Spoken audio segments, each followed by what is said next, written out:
नमस्कार प्यारे विद्यार्थियों, मैं Sunil Kumar, chemistry lecturer, education department Haryana. आज हम मेटल और नॉन मेटल का पार्ट 3 पढ़ेंगे। इससे पहले वाली लेक्चर्स के अंदर हमने फिजिकल और केमिकल प्रॉपर्टीज़ है जो मेटल की, वो डिस्कस कर ली थी सारी की सारी। मेटल और नॉन मेटल में क्या डिफरेंस है, क्या क्या उनकी फिजिकल प्रॉपर्टीज़ है, ठीक है। उन वीडियो को देखने के लिए आप चैनल को सब्सक्राइब करें, डिस्क्रिप्शन में आपको उनका लिंक मिल जाएगा, ठीक है। तो आज हम बहुत ही इंपॉर्टेंट टॉपिक करेंगे इस चैप्टर का, जो आपका क्लास 9 से भी रिलेटेड है। ये how metal and non metal reacts, धातु और अधातु किस प्रकार अभिक्रिया करते हैं, ठीक है। व्हाट इज दी मोड, किस मोड से, किस मेथड से वो आपस में रिएक्ट करते हैं, ठीक है। सबसे पहला तो क्वेश्चन इसके अंदर यही आता है कि कोई एलिमेंट मीन कोई तत्व, ठीक है, रिएक्ट ही क्यों करता है, अभिक्रिया क्यों करता है, ठीक है। किसी तत्व के परमाणु, ठीक है, अभिक्रिया क्यों करते हैं, क्यों केमिकल रिएक्शन होती है। सबसे पहला क्वेश्चन तो यही उठ के आता है। तो इस क्वेश्चन के लिए हमें थोड़ा सा 9th क्लास का में जाना पड़ेगा हमें। देखो 9th क्लास के अंदर हमने ये पढ़ा था इलेक्ट्रॉनिक विन्यास। क्या पढ़ा था? इलेक्ट्रॉनिक कॉन्फ़िगरेशन, इलेक्ट्रॉनिक विन्यास जिसको बोलते हैं। तो उसमें हमने ये देखा था जो नोबल गैसेज होती हैं, कौन सी गैसेज? नोबल गैसेज, ठीक है। नोबल गैसेज कौन कौन सी? Helium, neon, argon, krypton, xenon और रेडॉन। ये कौन सी है? ग्रुप नंबर 18 के अंदर आती है पीरियोडिक टेबल के। इनको कौन सी गैस बोलते हैं? नोबल गैसेज, अक्रिय गैसेज भी इनको कहा जाता है, ठीक है। तो जब इनका इलेक्ट्रॉनिक कॉन्फ़िगरेशन हम देखेंगे, इसका एटॉमिक नंबर कितना होता है? 2, इसका कितना होता है? 10, इसका कितना होता है? 18, 36, 54 एंड 86। तो जब इनका इलेक्ट्रॉनिक विन्यास हम करते हैं, इलेक्ट्रॉनिक विन्यास के लिए क्या होता है? ये हमारा क्या होता है? न्यूक्लियस नाभिक होता है। ये पहला सेल हो गया, ये क्या हो गया? दूसरा सेल हो गया। पहले सेल को क्या बोलते हैं? के, एल, इसी प्रकार एम सेल, फिर एन सेल, ठीक है। ये क्या होते हैं? सेल्स होते हैं, कोष होते हैं। किसके चारों ओर? न्यूक्लियस के चारों ओर। जिसके अंदर क्या, कौन चक्कर लगाता है? इन कोष में इलेक्ट्रॉन चक्कर लगाते हैं। और इनमें इलेक्ट्रॉन किस फार्मूले से फिल किए जाते हैं? 2n² फार्मूले से क्या है? इलेक्ट्रॉन को फिल किया जाता है। तो के सेल के लिए n की वैल्यू 1 होगी, एल के लिए 2 होगी, इसके लिए 3 होगी और 4 होगी। जब के में यहाँ इस फार्मूले में 1 पुट करेंगे तो के में क्या आएगा? 2 इलेक्ट्रॉन आ सकते हैं। एल में मैक्सिमम कितने आ सकते हैं? 8, एम में मैक्सिमम कितने आ सकते हैं? 18 एंड सो ऑन। इस प्रकार आगे इलेक्ट्रॉन आते रहेंगे। तो इन इलेक्ट्रॉन्स को हमने फिल करना है। इलेक्ट्रॉनिक विन्यास के बारे में हम पढ़ चुके हैं वैसे पहली क्लास 9th क्लास के अंदर। बट अब देखो नोबल गैसेज का इलेक्ट्रॉनिक विन्यास जब हम करेंगे, के, एल, एम सेल। हीलियम में देखो 2 इलेक्ट्रॉन है, के में कितने आएंगे? 2।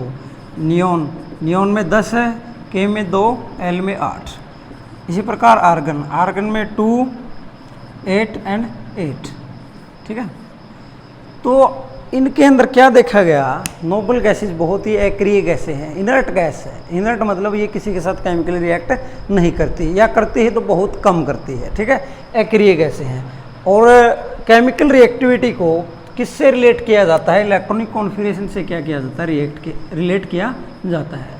किसी भी एलिमेंट की, किसी भी तत्व की, किसी परमाणु की जो क्रियाशीलता वो किस पे निर्भर करती है? कितना रिएक्टिव है, कितना ज़्यादा रिएक्टिव, कितना कम रिएक्टिव, किस पे निर्भर करती है? उसके इलेक्ट्रॉनिक विन्यास के ऊपर निर्भर करती है। अब इनका इलेक्ट्रॉनिक विन्यास देखो, ये इनके सभी कोष क्या पूरे हैं। देखो हीलियम में 2 इलेक्ट्रॉन है, के सेल फुल है। नियॉन में लास्ट में कितने? 8 है। आर्गन में कितने? 8 है। इसलिए कौन सी गैस है? सारी ये अक्रिय गैसेज हैं, अक्रिय गैसें हैं, ठीक है। इनर्ट गैस है। कौन सी गैस है? इनर्ट गैस है। इनर्ट मतलब ये रिएक्ट नहीं करती, ठीक है।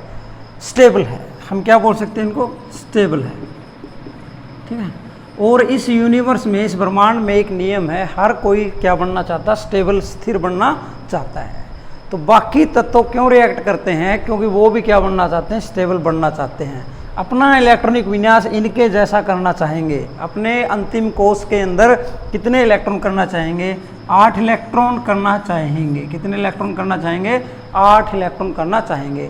कुछ एक केस में क्या है 2, जैसे इसके आसपास के जो एलिमेंट है जैसे बेरिलियम है, लिथियम है, वो क्या करना चाहेंगे? अपने कोष के अंदर 2 इलेक्ट्रॉन करना चाहेंगे। ठीक है, मेनली क्या है अपने बाहर वाले कोष में कितने इलेक्ट्रॉन करना चाहते हैं? 8 इलेक्ट्रॉन करना चाहते हैं। ठीक है, इसीलिए तत्व क्या करते हैं? अभिक्रिया करते हैं। तो why do the atom reacts?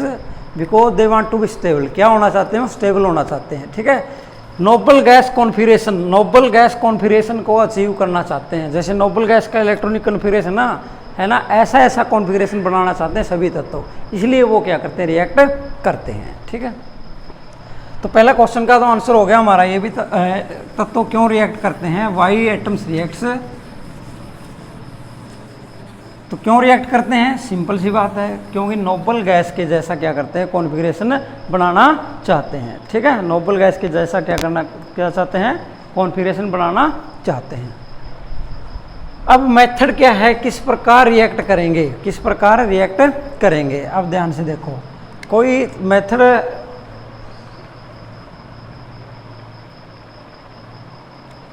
कोई भी एटम, ठीक है, कोई भी एटम, कोई भी परमाणु क्या चाहता है? उसका कॉन्फ़िगरेशन कैसा हो जाए?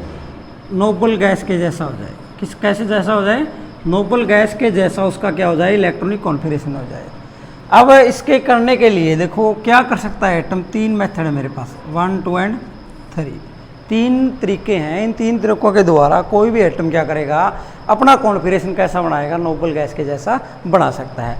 जिसमें पहला तरीका है बाई लूजिंग इलेक्ट्रॉन। ठीक है, by losing electron to another atom. पहला क्या हुआ? By losing. एक एटम क्या करेगा? एक परमाणु क्या करेगा? दूसरे परमाणु को अपने इलेक्ट्रॉन दे देगा। एक परमाणु क्या करेगा? क्या करेगा? एक या एक से ज़्यादा इलेक्ट्रॉन दूसरे परमाणु को दे सकता है। दूसरा क्या है? By gaining the electron from other atom. दूसरा तरीका क्या है? इलेक्ट्रॉन लेके दूसरे क्या है? दूसरे परमाणु से क्या करेगा? इलेक्ट्रॉन को गेन करके क्या कर लेगा? अपने बाह्य कोष में कितने इलेक्ट्रॉन कर लेगा? 8 इलेक्ट्रॉन कर लेगा। तीसरा क्या है? शेयरिंग। शेयरिंग को क्या बोलते हैं? साझा करना। ठीक है, इलेक्ट्रॉन को क्या करना? शेयरिंग करना, साझा कर लेना। एक के पास और दूसरे के पास, दोनों के पास इलेक्ट्रॉन की कमी है, दोनों क्या कर लेते हैं? अपने इलेक्ट्रॉन को साझा कर लेते हैं। ठीक है, इस प्रकार उसके दोनों के कोष में इलेक्ट्रॉन क्या हो जाएंगे? पूर्ण हो जाएंगे, पूरे हो जाएंगे। इसको क्या बोलते हैं? Sharing of electron. ठीक है, अब पहला जो 2 केस है इनसे बाई लूज ऑफ इलेक्ट्रॉन और बाई गेन ऑफ इलेक्ट्रॉन, इससे जो यौगिक बनते हैं वो कौन से होते हैं? आयनिक यौगिक होते हैं। कौन से होते हैं? आयनिक यौगिक का निर्माण होता है। इसके अंदर आयन होंगे, धन आयन और ऋण आयन। ठीक है, और इससे जो बनते हैं आपके कोवलेंट यौगिक।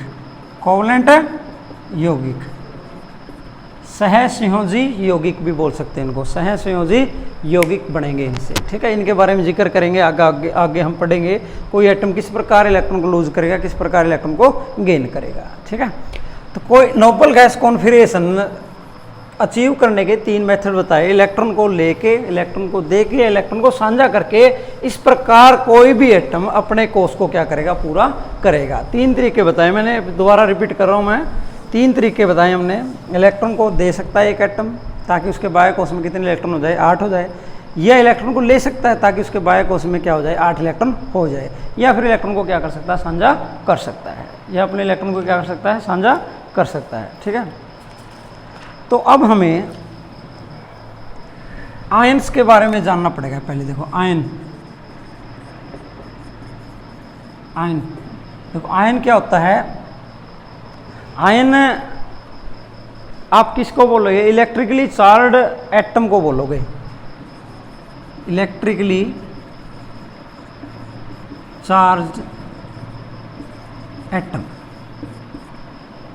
इलेक्ट्रिकली चार्ज एटम या इलेक्ट्रिकली चार्ज एटम का ग्रुप भी हो सकता है, उसको क्या बोलेंगे? हम आयन बोलेंगे। क्या बोलेंगे? आयन। जब किसी एटम के ऊपर कोई चार्ज आ जाए तो उसको क्या कहेंगे हम, आयन कहेंगे। अब चार्ज दो प्रकार का होता है हमें पता है, एक पॉजिटिव है और एक नेगेटिव। पॉजिटिव को हम बोलते हैं धन आयन, नेगेटिव क्या बोलते हैं हम, ऋण। ठीक है, तो आयन दो प्रकार के होंगे, एक तो क्या होगा धन आयन और दूसरा कौन सा होगा, ऋण आयन। धन आयन होगा तो उसके ऊपर कौन सा चार्ज होगा, पॉजिटिव, और ऋण आयन होगा तो कौन सा चार्ज होगा, उसके ऊपर नेगेटिव चार्ज होगा। ठीक है, समझ में आ गई बात इतनी। ठीक है, नोट करते रहें इसको साथ के साथ, बिल्कुल इजी लैंग्वेज में हम पढ़ रहे हैं, कोई दिक्कत नहीं होगी, सारा समझ में आ जाएगा आपको। तो आयन्स दो टाइप के आयन होता क्या है, जब परमाणु के ऊपर क्या आ जाए, आवेश आ जाए, चार्ज आ जाए, उसको क्या बोलते हैं हम, that is known as what, ion. और अब आवेश आएगा कैसे वो देखेंगे। और आयन दो प्रकार के हो गए, धन आयन और ऋण आयन। देखो सबसे पहले हम एग्जाम्पल लेते हैं, सबसे सिंपल सोडियम का एग्जाम्पल लेते हैं। ठीक है, किसका एग्जाम्पल लेते हैं, सोडियम का, Na। सोडियम का परमाणु क्रमांक एटॉमिक नंबर कितना होता है, 11। एटॉमिक नंबर कितना होता है, 11। अब हमें ये पता है, और इलेक्ट्रॉनिक विन्यास करो इसका, K, L और M कितना हो जाएगा, 2, 8 एंड 1। देखो बाह्य कोश में कितने इलेक्ट्रॉन हैं, 1 है। करने कितने, इसको 8 करने हैं। अब ये 7 इलेक्ट्रॉन ले नहीं सकता, बट एक इलेक्ट्रॉन को दिया जा सकता है। एक इलेक्ट्रॉन को जब ये त्याग कर देगा तो कितने बच जाएंगे, इसमें बाह्य कोश में कितने हो जाएंगे, 8 इलेक्ट्रॉन हो जाएंगे। तो सिचुएशन कुछ इस तरह से है, सोडियम है, ठीक है, सोडियम ने क्या किया, एक इलेक्ट्रॉन का क्या कर दिया, त्याग कर दिया। तो एक इलेक्ट्रॉन का त्याग करते इसके ऊपर क्या आया था, चार्ज। ये क्या था हमारा, 281 था। अब इसमें एक इलेक्ट्रॉन दे दिया तो कितने बच गए, 10 बच गए, तो क्या बच गए, 2, 8 बच जाता है। ठीक है, अब इसको थोड़ा सा और समझते हैं। देखो 11 है तो हम क्या कहेंगे, प्रोटॉन, प्रोटॉन की संख्या कितनी इसके अंदर, 11 है, क्योंकि जितना एटॉमिक नंबर होता है उतने ही क्या होते हैं, प्रोटॉन होते हैं, और उतने ही क्या होते हैं, इलेक्ट्रॉन होते हैं न्यूट्रल एटम के अंदर, जिसके ऊपर कोई आवेश नहीं है इसके ऊपर।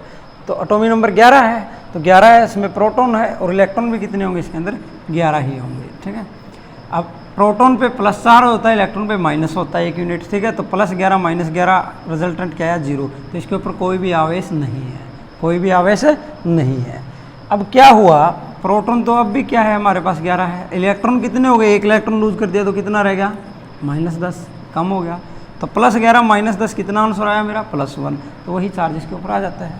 देखो इसके अंदर तो क्या है, यहाँ 11 इलेक्ट्रॉन है और 11 ही प्रोटॉन है, तो आवेश क्या होगा, प्रोटॉन और इलेक्ट्रॉन पे आवेश बराबर होता है, 0। यहाँ क्या हो गया, इलेक्ट्रॉन मेरे कितने रह गए, 10, और प्रोटॉन कितने हैं यहाँ पे, 11 है, इसलिए 1 यूनिट चार्ज क्या इसके ऊपर आ जाता है। तो ये क्या बन जाता है, Na पॉजिटिव आयन बन जाता है। ठीक है, कौन सा आयन बन गए, Na पॉजिटिव आयन। इसको क्या बोलेंगे हम, कटायन, कटायन या फिर धन आयन, धन आयन। ठीक है, कटायन या फिर धन आयन इसको बोलेंगे।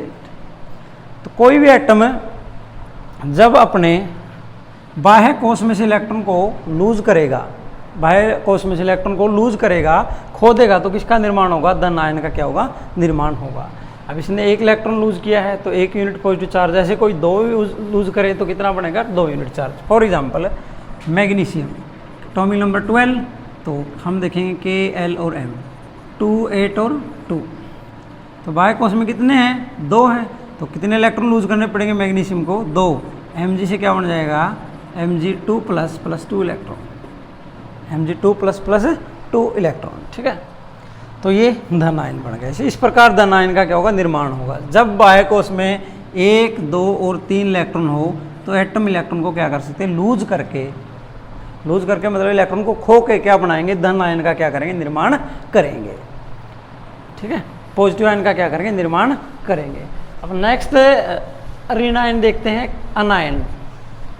ऋण आयन को क्या बोलते हैं हम, अनायन, क्या बोलते हैं इसको, अनायन इसको बोला जाता है। ठीक है, for example we have taken fluorine.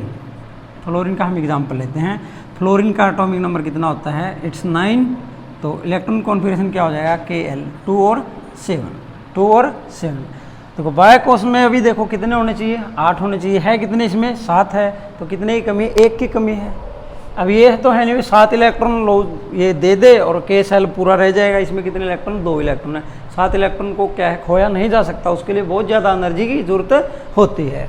तो Kl अब क्या करेगा, ये फ्लोरीन 1 इलेक्ट्रॉन लेके क्या बनाएगा, फ्लोराइड आयन। कौन सा आयन बन जाएगा?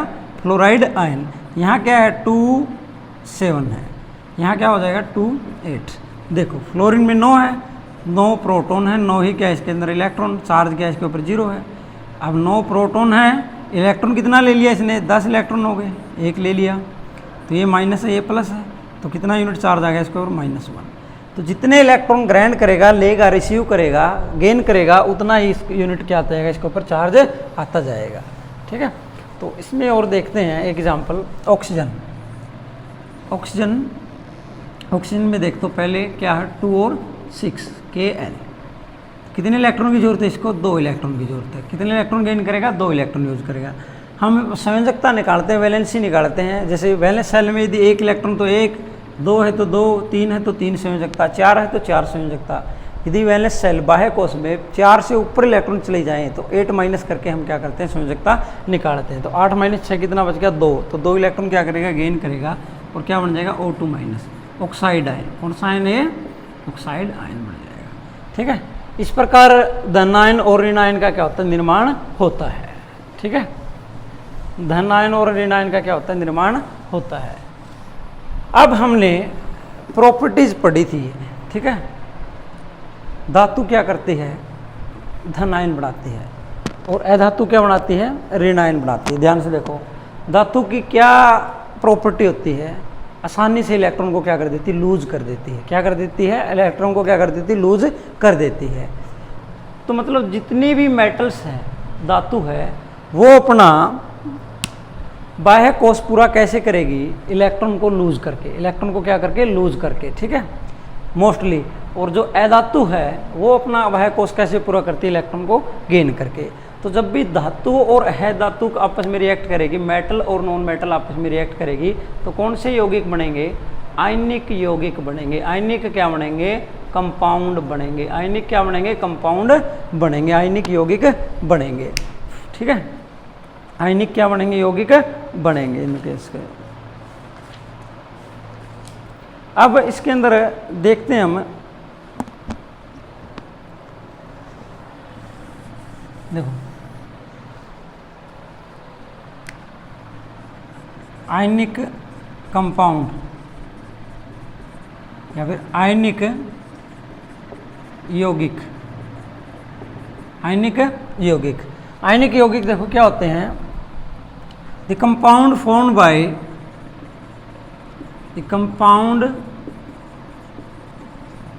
Bye complete transfer of electron from one atom to other.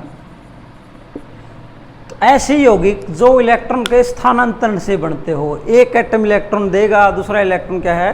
दूसरा एटम क्या करेगा? इलेक्ट्रॉन को लेगा। इस प्रकार से जो यौगिक बनते हैं उनको कौन से बोलेंगे? आयनिक यौगिक कहेंगे। और जो इस प्रकार से जो बॉन्ड बनता है, बॉन्ड जो बनता है, बॉन्ड जो बनता है उसको कौन सा बॉन्ड कहेंगे? हम आयनिक बॉन्ड कहेंगे। कौन सा बॉन्ड कहेंगे? आयनिक बॉन्ड कहेंगे। बॉन्ड को हिंदी में क्या बोलते हैं? आबंध बोलते हैं। तो आयनिक कंपाउंड के बीच में कौन सा आबंध होगा? आयनिक आबंध होगा। आबंध होता क्या? बॉन्ड। बॉन्ड क्या होता है? वैसे बॉन्ड एक ताकत है, एक फोर्स है जो किसी भी अणु के अंदर परमाणुओं को आपस में पकड़े रखती है। जैसे अब मैं बात करूं, जैसे H2 का एक अणु है मेरे पास, तो हाइड्रोजन के जो ये एटम्स है आपस में जिस फोर्स से जुड़े हुए हैं उस फोर्स को क्या कहते हैं? हम आबंध या बॉन्ड कहते हैं। आबंध या बॉन्ड कहते हैं। ठीक है, अब ये बॉन्ड अलग अलग टाइप के, जैसे आयनिक बॉन्ड हो गया, कोवलेंट बॉन्ड हो गया। आयनिक कंपाउंड में कौन सा आबंध होगा? आयनिक होगा। कोवलेंट में कौन सा होगा? कोवलेंट होगा। ठीक है, और आयनिक बॉन्ड कैसे बनता है हमने देख लिया। किससे बनता है? By complete transfer of electron from one atom to another atom. एक एटम से क्या है? दूसरे एटम पे क्या हो जाएगा? इलेक्ट्रॉन का ट्रांसफर हो जाता है।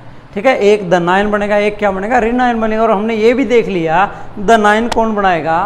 धातु मेटल बनाएगी, और ऋण आयन कौन बनाएगा? नॉन मेटल बनाएगा, क्योंकि उनके बाह्य कोश में इलेक्ट्रॉन की संख्या 5, 6 या 7 होती है, और जो धातु उनके बाह्य कोश में इलेक्ट्रॉन की संख्या 1, 2 या मैक्सिमम 3 होती है। इस प्रकार ये तो अपना कोश इलेक्ट्रॉन को दे के पूरा करेंगे, और ये अपना कोश इलेक्ट्रॉन को ले के पूरा करेंगे। ठीक है, अब हम कुछ आयनिक यौगिकों का निर्माण देखेंगे।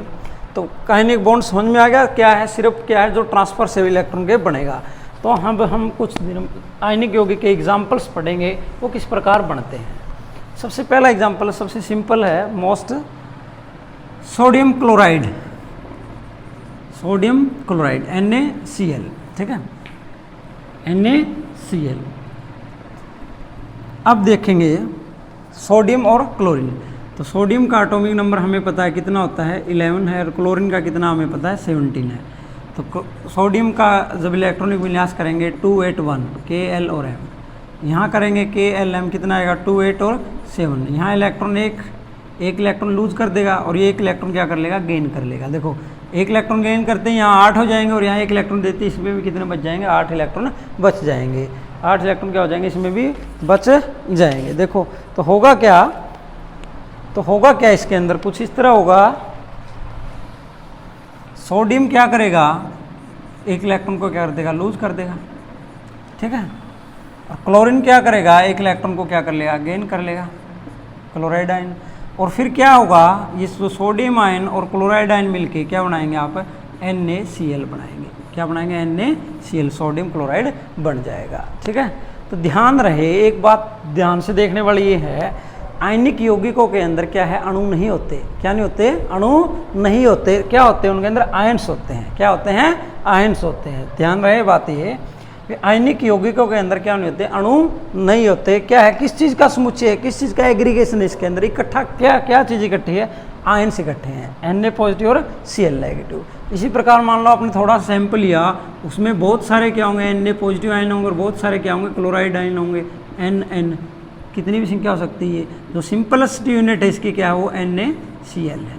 क्या है, सिंपलेस्ट यूनिट, सबसे छोटी यूनिट जो क्या है, NaCl है, NaCl। तो ध्यान रहे, आयनिक यौगिक के अंदर अणु नहीं होते, क्या होते हैं, आयन्स होते हैं। क्या होते हैं, आयन्स होते हैं। आयनिक यौगिक किससे बना होता है, आयन से मिलकर बना होता है, ना कि मॉलिक्यूल से बना होता है। मॉलिक्यूल से बिल्कुल नहीं बना होता। किससे बना होता है, आयन से बना होता है। एग्रीगेशन होती है आयन्स की, सोडियम आयन, क्लोराइड आयन, इस प्रकार, ठीक है। और एग्जाम्पल करते हैं हम, नेक्स्ट जो फॉर्मेशन करते हैं MgCl2, MgCl2। तो मैग्नीशियम एटॉमिक नंबर लिखेंगे 12, क्लोरीन एटॉमिक नंबर लिखेंगे कितना है, 17। वही ये क्या आया 2, 8 और 2, ये क्या आया हमारा 2, 8 और 7, ठीक है, 2, 8 और 7। क्लोरीन कितने इसमें, 2 है। देखने वाली बात है 2 है। तो मैग्नीशियम से क्या बनेगा, Mg कितने इलेक्ट्रॉन लूज करेगा, 2 इलेक्ट्रॉन लूज करेगा, तो कितना यूनिट चार्ज आया इस पर, 2 यूनिट, ठीक है। अब क्लोरीन क्या करेगा, 1 इलेक्ट्रॉन लेगा तो क्या बन जाएगा, Cl-।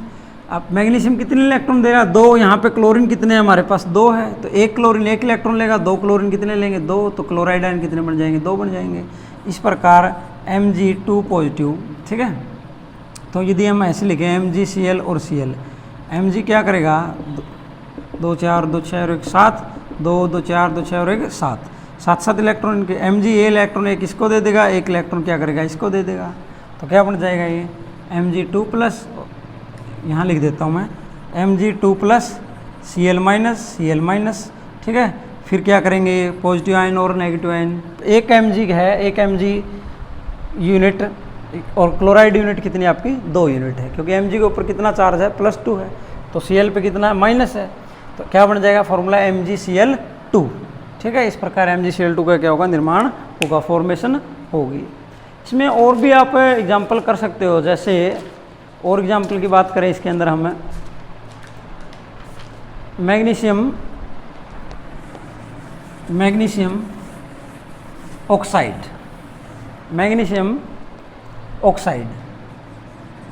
MgO। तो मैग्नीशियम में अभी हमने लिखा 2, 8 और 2, एटॉमिक नंबर कितना है, 12 है। तो Kl और M, ऑक्सीजन का एटॉमिक नंबर कितना है, 8 है, ठीक है। तो क्या आ गया 2 और 6, तो 2 इलेक्ट्रॉन है और 2 कौन ले लेगा, ये ले लेगा। तो Mg से क्या बनेगा, हमें पता है Mg क्या बन जाएगा 2+, और ऑक्सीजन 2 इलेक्ट्रॉन लेके क्या बनाएगा, वो 2-, और ये दोनों मिलके क्या बना देंगे, MgO। अब ध्यान से देखें, Mg2+ और O2-, ठीक है। एक धनायन और एक ऋणायन है, इनके बीच के जो फोर्स है, इसको कौन सी फोर्स बोलते हैं, इलेक्ट्रोस्टैटिक फोर्स ऑफ अट्रैक्शन। ठीक है, अब समझने वाली बात ये है कि आयनिक कोई बॉन्ड एक बॉन्ड नहीं है, जस्ट एक अट्रैक्शन है। क्योंकि देखो एक धन आयन और एक ऋण आयन है, दोनों चार्ज अपोजिट है, अपोजिट चार्ज एक दूसरे को क्या करते हैं, अट्रैक्ट करते हैं। क्या करते हैं, अट्रैक्ट करते हैं। और उस अट्रैक्शन का नाम क्या है, इलेक्ट्रोस्टैटिक फोर्स ऑफ अट्रैक्शन। कौन सी अट्रैक्शन है, इलेक्ट्रोस्टैटिक फोर्स ऑफ अट्रैक्शन। बहुत ही स्ट्रॉन्ग फोर्स है ये। इस फोर्स क्या है, बहुत ही ज़्यादा क्या है, स्ट्रॉन्ग है। तो धन आयन और ऋण आयन क्या करेंगे, दोनों आपस में एक दूसरे को क्या करेंगे, अट्रैक्ट करेंगे। ठीक है, इसी अट्रैक्शन का नाम क्या है, आयनिक बॉन्ड है। वास्तव में कोई बॉन्ड नाम की चीज़ नहीं है यहाँ पे, जस्ट एक अट्रैक्शन है। ठीक है, तो आयनिक बॉन्ड के अंदर क्या है, कौन सी अट्रैक्शन होगी, इलेक्ट्रोस्टैटिक फोर्स ऑफ अट्रैक्शन होगी। और ध्यान रहे ये अट्रैक्शन बहुत बहुत ज़्यादा क्या होती है, स्ट्रॉन्ग होती है। ठीक है, तो आयनिक बॉन्ड के अंदर आयन होंगे और आयन के बीच में अट्रैक्शंस होगी। इस प्रकार हम ये क्या है, कुछ एग्जाम्पल इसके कर सकते हैं। अब हम क्या पढ़ेंगे, प्रॉपर्टीज पढ़ेंगे, गुणधर्म पढ़ेंगे किसके, आयनिक कंपाउंड्स के। किसके पढ़ेंगे, आयनिक कंपाउंड्स के क्या पढ़ेंगे हम, गुणधर्म, रिएक्ट क्या पढ़ेंगे, इनके प्रॉपर्टीज। अब हम इनकी क्या करेंगे, स्टडी करेंगे। ठीक है, सबसे पहला properties of ionic compound. Properties of ionic compound, ionic यौगिकों के गुणधर्म। आयनिक यौगिकों के गुणधर्म। ठीक है, सबसे पहले आता है भौतिक अवस्था। भौतिक अवस्था मतलब क्या है, फिजिकल स्टेट। पहले क्या है, फिजिकल स्टेट।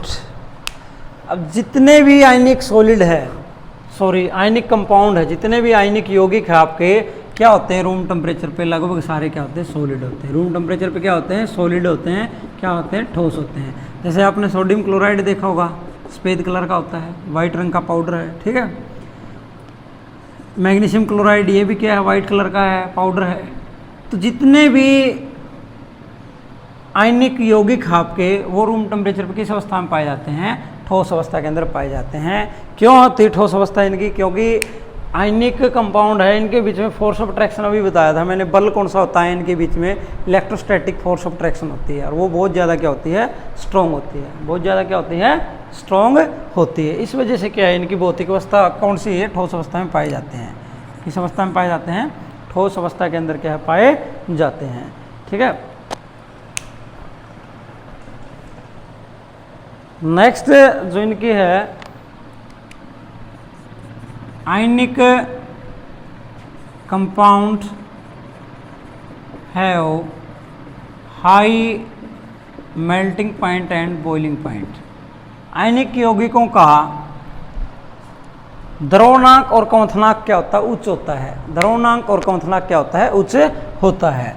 क्यों होता है आयनिक कंपाउंड्स के अंदर, आयनिक कंपाउंड्स के अंदर जैसे Na पॉजिटिव है, NaCl का एग्जांपल लें, Na पॉजिटिव Cl नेगेटिव। ठीक है, तो इनका स्ट्रक्चर कैसा होता है, जैसे अब मैं क्रिस्टलाइन स्ट्रक्चर, ये तो +2 की बात आएगी, अब सॉलिड स्टेट में पढ़ोगे कभी, तो इसमें आप देखो हाई मेल्टिंग और बॉइलिंग पॉइंट क्या होता है, क्यों होता है इनका, क्योंकि इनके आयन्स के बीच में जो बल होता है, कौन सा बल होता है, इलेक्ट्रोस्टैटिक फोर्स ऑफ अट्रैक्शन। इनके आयन के बीच में जो बल है, कौन सा, इलेक्ट्रोस्टैटिक फोर्स ऑफ अट्रैक्शन है। और बहुत ज़्यादा क्या है, ये बल स्ट्रॉन्ग होता है। इस वजह से आयन क्या होंगे, एक दूसरे के बिल्कुल क्लोज होंगे। ठीक है, तो इनको मेल्ट करने के लिए, इनको पिघलाने के लिए, या फिर बॉइलिंग पॉइंट मतलब सॉलिड से लिक्विड और लिक्विड से गैस में बदलने के लिए हमें बहुत ज़्यादा एनर्जी, बहुत ज़्यादा क्या एनर्जी देनी पड़ेगी, बहुत ज़्यादा क्या करना पड़ेगा, हीट इनको करना पड़ेगा। ठीक है, इसलिए इनके क्या है, मेल्टिंग और बॉइलिंग पॉइंट क्या है, ज़्यादा होते हैं। तो क्वेश्चन आएगा मेल्टिंग बॉइलिंग पॉइंट ज़्यादा क्यों है, क्योंकि इनके आयनों के बीच में क्या है, जो इलेक्ट्रोस्टैटिक बल है, ठीक है, इलेक्ट्रोस्टैटिक फोर्स ऑफ अट्रैक्शन क्या है, बहुत ज़्यादा स्ट्रॉन्ग है। इस वजह से क्या होगा, इनके मेल्टिंग और बॉइलिंग पॉइंट क्या होंगे, ज़्यादा होंगे। ठीक है, तो लॉट ऑफ हीट, बहुत ज़्यादा हीट एनर्जी की हमें क्या ज़रूरत पड़ेगी इनके बीच के बॉन्ड्स को ब्रेक करने के लिए। नेक्स्ट क्या है, घुलनशीलता, सोल्युबिलिटी। घुलनशीलता,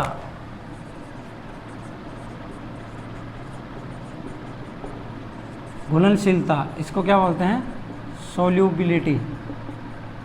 ठीक है, केमिस्ट्री का एक नियम है, लाइक डिजोल्व लाइक, जो जैसा होता है वो वैसे के अंदर ही घुलेगा। ठीक है, अब आयनिक कंपाउंड्स के ऊपर क्या है, चार्ज है, आयन चार्ज है, क्या है, चार्ज है इनके ऊपर। ठीक है, क्या है इनके ऊपर, चार्ज। देखो सोडियम क्लोराइड में Na positive, Cl negative, magnesium oxide में Mg2 पॉजिटिव, O2 माइनस। ठीक है, तो ये क्या करेंगे, ऐसे सॉल्वेंट के अंदर घुलेंगे जिसके ऊपर क्या होगा, चार्ज होगा, जो पोलर होगा। जैसे वाटर है H2O, वाटर का ये फॉर्मूला हो गया H2O। ठीक है, ऑक्सीजन पे थोड़ा सा क्या होता है, नेगेटिव चार्ज, इन पे क्या होता है, positive charge, due to electronegative difference, electronegativity का डिफरेंस होता है। एक वाटर के अंदर क्या है, जितने भी आयनिक कंपाउंड क्या हो जाते हैं, घुल जाते हैं। ठीक है, उनकी सॉल्युबिलिटी का एक्सटेंट अलग अलग हो सकता है, बट क्या है, सारे के सारे क्या है, इनके अंदर घुल जाते हैं। ऑर्गेनिक सॉल्वेंट के अंदर ये नहीं घुलेंगे। ठीक है, जैसे ईथर है, कार्बन टेट्राक्लोराइड है, उनके अंदर नहीं घुलेंगे। किसके अंदर घुलेंगे, ये पानी के अंदर घुल जाते हैं, क्योंकि लाइक डिजोल्व लाइक। इसका नेचर भी क्या है, पोलर है, ये भी पोलर नेचर के, तो लाइक डिजोल्व लाइक का नियम है। नेक्स्ट जो प्रॉपर्टी इसकी, इलेक्ट्रिकल कंडक्टिविटी। ठीक है, नेक्स्ट जो प्रॉपर्टी इसकी क्या है, नेक्स्ट जो प्रॉपर्टी कौन सी है, इलेक्ट्रिकल कंडक्टिविटी।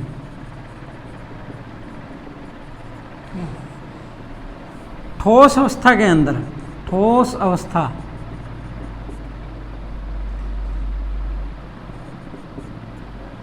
सॉलिड स्टेट के अंदर जो आयनिक सॉलिड होंगे हमारे, जो आयनिक कंपाउंड होंगे हमारे, ठीक है, आयनिक यौगिक होंगे, वो इलेक्ट्रिसिटी को कंडक्ट नहीं करते। सॉलिड स्टेट में क्या होते हैं, कुचालक होते हैं। क्या होते हैं, इलेक्ट्रिसिटी को पास नहीं होने देंगे, क्या है, कुचालक है। परंतु गलित अवस्था, गलित अवस्था, ठीक है, कौन सी अवस्था, गलित अवस्था, मोल्टन स्टेट बोलते हैं इसको। क्या बोलते हैं इसको, मोल्टन स्टेट। ठीक है, और एक्वास्टेट, एक्वास्टेट कौन सी होती है, जब इनको पानी में घोल दें, कौन सी में घोल दें, पानी के अंदर जब इनको घोल दिया जाए, उस स्टेट को कौन सी बोलते हैं, एक्वास्टेट। उस अवस्था के अंदर क्या करते हैं, इलेक्ट्रिसिटी को क्या करते हैं, कंडक्ट करते हैं। इलेक्ट्रिसिटी को क्या करते हैं, ये कंडक्ट करते हैं। अब देखो क्या है, इसमें एक एक्टिविटी पढ़ते हैं हम, उस एक्टिविटी से सारा क्या हो जाएगा, ये क्लियर हो जाएगा। ध्यान से देखो, हमने क्या लिया, एक बीकर लिया। ठीक है, इसमें दो रोड लगा दी, कार्बन के रोड है जो, एक को बैटरी के पॉजिटिव पोल से, एक को बैटरी के नेगेटिव पोल से। ठीक है, बीच में हमने क्या लगा दी, के लगा दिया, यहाँ पे क्या लगा दिया, एक बल्ब लगा दिया। ठीक है, यहाँ पे क्या लिया हमने, सोडियम क्लोराइड ले लिया, सॉलिड है, सॉलिड सोडियम क्लोराइड डाल दिया। बैटरी का ये पॉजिटिव पोल है, ये नेगेटिव पोल है। तो बैटरी के पॉजिटिव पोल से जब करंट यहाँ से चलेगा ऐसे, तो आगे करंट नहीं जाएगा, ये बल्ब ग्लो नहीं करेगा जब तक ये सॉलिड है। क्यों, करंट कब चलता है, जब आयन चलेंगे, जब क्या इसकी मूवमेंट होगी, या तो इलेक्ट्रॉन की मूवमेंट हो या फिर क्या हो, आयन चले। अब सॉलिड स्टेट में हमें पता है आयन के बीच में बल कौन सा है, इलेक्ट्रोस्टैटिक फोर्स है। कौन सी बल है, इलेक्ट्रोस्टैटिक क्या है, फोर्स है, दो आयन के बीच में। उस वजह से क्या नहीं होते, यहाँ पे आयन क्या नहीं होते, आयन क्या नहीं होते, स्वतंत्र नहीं होते। आयन क्या नहीं होते, स्वतंत्र नहीं होते। आयन क्या नहीं होते, स्वतंत्र नहीं होते, फ्री नहीं होते। सॉलिड स्टेट में ठोस अवस्था के अंदर क्या है, आयन क्या है, स्वतंत्र रूप में पाए नहीं जाते, जिस वजह से आयन क्या नहीं करेंगे, मूव नहीं कर पाएंगे। आयन मूव नहीं करेंगे तो करंट आगे नहीं जा सकता। अब क्या किया आपने, इसको गर्म करना स्टार्ट कर दिया, मोल्टन स्टेट, गला दिया इसको। ठीक है, या फिर इसको में अंदर आपने पानी डाल दिया। वाटर डालने से क्या होगा, ये आयन्स क्या हो जाते हैं, फ्री हो जाते हैं। गर्म करने से भी मोल्टन स्टेट में भी क्या हो जाता है, इनके बीच की जो फोर्स है, जो फोर्स है कमज़ोर हो जाती है, और आयन क्या हो जाते हैं, फ्री हो जाते हैं, स्वतंत्र हो जाते हैं। ठीक है, आयन जब फ्री होंगे तो सोडियम आयन, क्लोराइड आयन, तो सोडियम आयन कहाँ जाएंगे, नेगेटिव इलेक्ट्रोड की ओर, ये कहाँ जाएंगे, पॉजिटिव की ओर जाएंगे। इस वजह से आयन की क्या हो जाती है, मूवमेंट हो जाती है। और आयन की जब मूवमेंट होगी, इस आयन की मूवमेंट की वजह से, आयन की किसकी वजह से, मूवमेंट की वजह से इलेक्ट्रिसिटी को क्या करेंगे, वो कंडक्ट करेंगे। तो क्वेश्चन पूछा जाता बहुत बार, आयनिक सॉलिड ठोस अवस्था में कुचालक क्यों होते हैं। ठोस अवस्था में कुचालक क्यों होते हैं, क्योंकि ठोस अवस्था में आयन क्या नहीं होते, स्वतंत्र नहीं होते, फ्री नहीं होते। इस वजह से क्या है, इस वजह से क्या है, सॉलिड स्टेट के अंदर वो क्या है, इलेक्ट्रिसिटी को कंडक्ट नहीं करेंगे। But in aqueous and molten state, aqueous और मोल्टन स्टेट के अंदर they will conduct electricity because the ions is free. Ion क्या उस अवस्था में फ्री हो जाते हैं, गलित अवस्था के अंदर, ठीक है। जब इसमें आप पानी डाल दें, ठीक है, सोडियम क्लोराइड के अंदर पानी डालेंगे तो आयंस क्या हो जाते हैं, फ्री हो जाते हैं। और आयन फ्री होने की वजह से क्या इलेक्ट्रिसिटी को क्या करेंगे, कंडक्ट करेंगे। तो ये क्या थे, आज हमने क्या पढ़ा, इनका आयनिक कंपाउंड्स के क्या पढ़ी है, प्रॉपर्टीज पढ़ी है। देखो सबसे पहला क्या है, इनका फिजिकल स्टेट, ठोस अवस्था में पाए जाते हैं। मेल्टिंग और बॉइलिंग पॉइंट ज़्यादा होते हैं क्योंकि इनके बीच का आकर्षण का जो बल होता है, इलेक्ट्रोस्टैटिक फोर्स ऑफ अट्रैक्शन, आकर्षण बल बहुत ज़्यादा क्या है, वो स्ट्रॉन्ग है, ठीक है।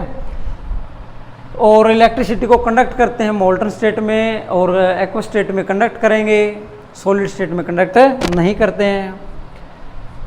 और इनका क्रिस्टलाइन नेचर होता है। कैसा नेचर होता है, क्रिस्टलाइन नेचर होता है। किस अवस्था में पाए जाते हैं, क्रिस्टलाइन नेचर। क्या होता है मीनिंग इसका, ध्यान से देखें एक बार, एक मिनट।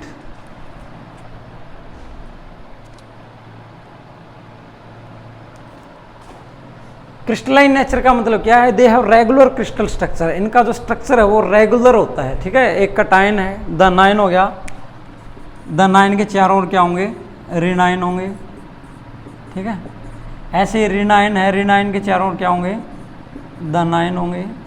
इस प्रकार आयंस का क्या है, रेगुलर अरेंजमेंट होता है। रेगुलर क्या होता है, अरेंजमेंट होता है। इस स्ट्रक्चर को क्या बोलते हैं, क्रिस्टलाइन स्ट्रक्चर हम बोलते हैं, ठीक है। तो ये कुछ प्रॉपर्टी थी किसकी, आयनिक सॉलिड्स की।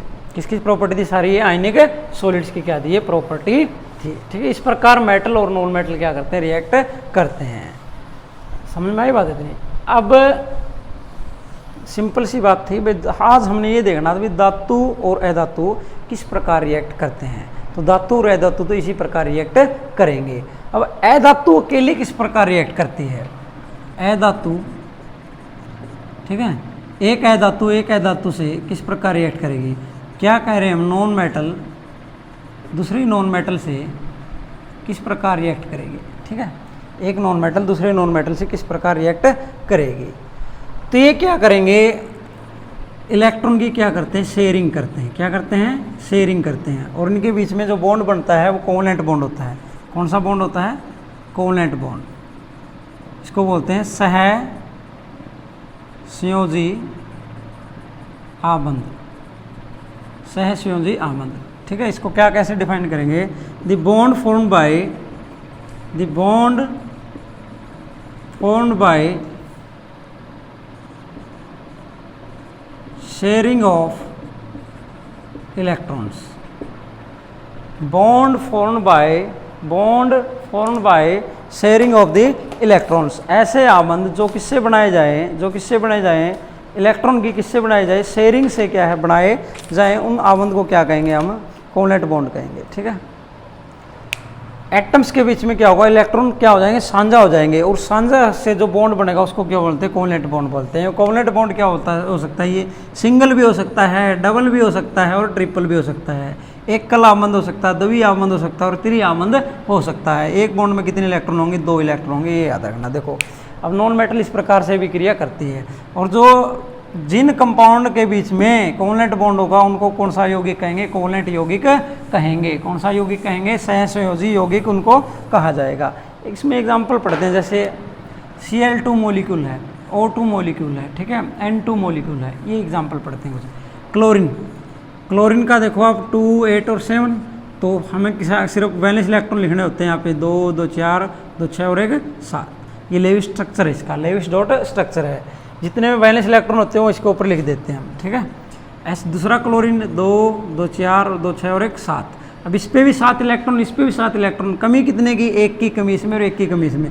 तो क्या करते हैं, अपना 1 इलेक्ट्रॉन साझा कर लेते हैं। तो यहाँ देखो इसके कितने इलेक्ट्रॉन हो गए, 2, इसके कितने इलेक्ट्रॉन हो गए, अब 2, 2, 4, 2, 6 और 2, 8।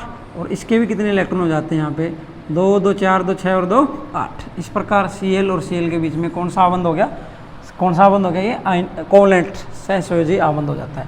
सिमिलरली O2 के अंदर देखो ऑक्सीजन में क्या है, 2, 2, 4, 2, 6, 2, 2, 4 और 2, 6, क्योंकि एटॉमिक नंबर 8 है, 2 और 6, मैंने इलेक्ट्रॉन 6 तो हमने लिख दिए।